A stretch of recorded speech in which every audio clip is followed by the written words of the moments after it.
88% of New Year's resolutions fail within 2 weeks. Pagdating sa finances, resolutions like saving more money or spending less doesn't work. Kaya sa video na to, I'll tell you why resolutions fail and I'll also demonstrate my 5-step payday checklist na nakatulong sa akin na mabayaran ang utang ko, build an emergency fund, and start investing. Last year, nag-grow ang net worth namin mag-asawa by 30% with the help of this system. Kaya kung sawa ka na sa mga financial New Year's resolutions na hindi mo naman nagagawa, and you finally want to achieve your financial goals this year, then keep watching. Hey, this is Kuya Jay. I'm an overseas Filipino and a financial coach based in Dubai, helping overseas Filipinos like you gain clarity and control over your finances so you can confidently secure your future. Tulad mo, dati na rin ako nag-set ng mga financial resolutions every year. This year, mag-ipon na talaga ako. Di na ako bibili ng sapatos at mag-start na talaga akong mag-invest. I had the best intentions, pero they were never enough to help me take action. Everything changed when I moved to Dubai and I finally told myself na enough is enough. Hindi ako pwede mag-retire na walang ipon. Kaya I created a system na nag-evolve na over time and it replaced my resolutions entirely. Pero why do most New Year's resolutions fail, especially when it comes to finances? Una na dyan is that resolutions are unrealistic. Goals like save half of your income or pay all of your debt this year may sound great, kaya lang, they're often too ambitious. When you can't achieve them, it leads to frustration and burnout. Psychologists Janet Polivy and C. Peter Herman call this false hope syndrome, which they introduced in the year 2000. Nagiging cycle siya. You set high goals, feel hopeful, but when you fail, you get discouraged. Over time, it becomes harder to stay motivated. Eto pa, resolutions focus on restrictions. Karamihan ng mga resolutions are about what you shouldn't do. Wala nang Starbucks, wala nang buffet this year, or even no more overspending. Research from Elder Shafir, a professor at Princeton University and co-author of Scarcity, Why Having Too Little Means So Much, shows that focusing on what you're losing creates a scarcity mindset. Kaya this can make the restriction feel like a punishment and naglilid ito into frustration or giving up. At lastly, resolutions fail because they rely on willpower. Sa book ni James Clear na Atomic Habits, sinabi niya doon na willpower is like a muscle. It gets fatigued the more you use it. Studies show na we make about 35,000 decisions every day, including 226 about food alone. Kaya, ang bawat choice mo drains mental energy that leads to decision fatigue. By the time na dumating na yung sweldo mo, kahit yung pinakamatinding resolution like no impulse spending, hindi mo na talaga magagawa. And you buy something unplanned and tell yourself, I deserve this. Pero isipin mo, deserve mo rin yumaman, di ba? So what if you didn't need resolutions at all? What if you could replace them with a system that tackles these problems directly? Dito na papasok ang payday checklist natin. Pero before we dive in further, I just want to say na a system like the payday checklist works best when it's supporting clear and actionable financial goals. Kung hindi ka pa sure how to set financial goals that actually work, don't worry, kasi yung next video will guide you through the smarter framework of goal setting. Pero for now, think about one financial priority you'd like to focus on while I walk you through the checklist. So the payday checklist is a 5-step routine I follow every payday to manage my finances. I'm using my intentional spending plan that you can download for free on my website. Let's jump in. First step is to list down muna yung mga planned na income mo. Usually ito yung average na kinikita mo every end of the month, and yung actual, lalagyan mo lang siya the moment na tapos na yung buwan. And itong intentional spending plan is designed na i-prioritize ang principle na paying yourself first.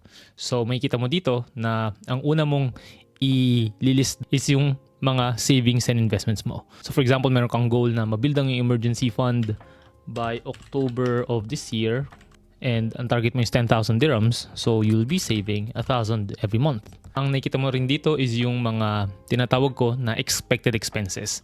Ito yung mga gagastusin mo within the next 12 months. Next is yung mga savings goals mo na less than 3 years. In addition ito, dun sa iyong mga expenses. Okay? So, kunyari, plano mong mag-save ng down payment for a home, 20% DP, and then if meron ka mga medium-term to long-term goals, anything na beyond 3 years, then dito siya papasok. So, yung next is yung mga needs. Ito yung mga essential expenses mo and mga regular expenses na kailangan mo talaga every end of the month.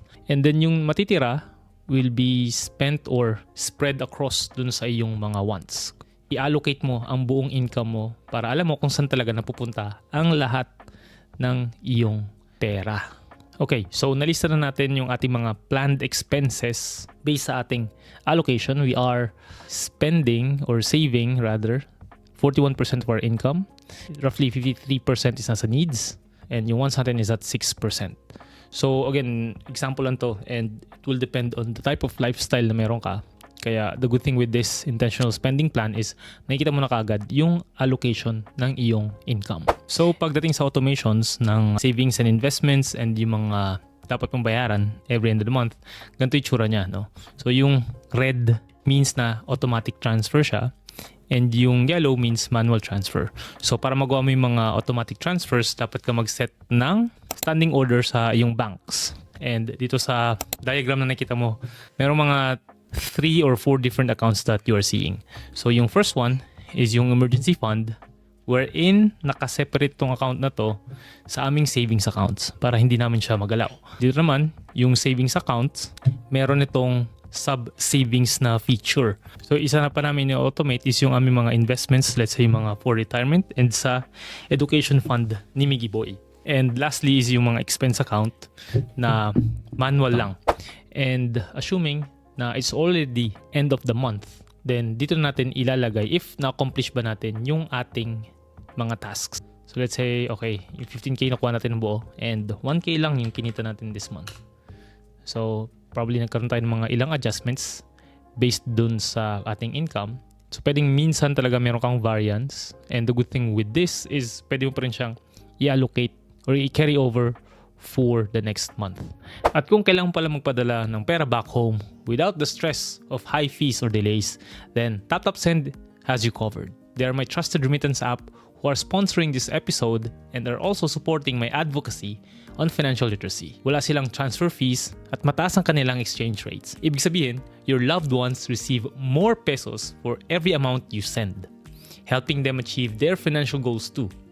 At para sa mga first-time users, you can use the promo code na Kuya J para makakuha ng 25 dirhams sa UAE, $20 sa US or Canada, and 10 GBP sa UK or 10 euro sa Europe. The link to download their app is in the description of this episode. Now, it's time to track your net worth. So dito sa sheet na NW, aka net worth, dito mo ilalagay yung mga assets na you own and the liabilities that you owe.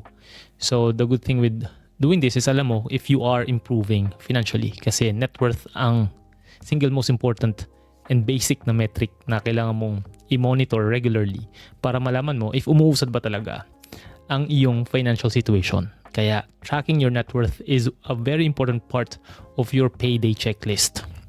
And the last step is to analyze or is to evaluate or make a review about your performance for the end of the month. So kung common sa mga ating employers na ini-evaluate ang ating performance sa trabaho, then ganun din dapat sa ating finances.